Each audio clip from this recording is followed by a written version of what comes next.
Men qo'ziqorinman, kam kaloriyaman, lekin foydaga boyman. Meni yesangiz tanangiz yengillashadi va kuch olasiz. Men grechkaman. Qornni uzoq vaqt to'ydiraman. Vazn tashlashga va kuch topishga yordam beraman. Men yalpizman. Oshqozonni tinchlantiraman. Dam bo'lishga va yengillik berishga yordam beraman. Men qovoq urug'iman. Tanaga kuch beraman. Yurak va immunitetga foydaman. Men lavlagiman O'zay.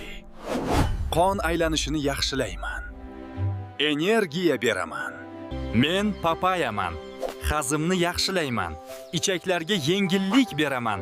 Tana uchun foydaliman. Men kiviman. Yog' yoqishga yordam beraman. Ichaklarni tozalayman. Ro'zadan keyin ham foydaliman. Men karamman, juda ko'p yesa, qorin dam bo'ladi. Gaz paydo qilaman. Ba'zilar uchun hazm qilish qiyin.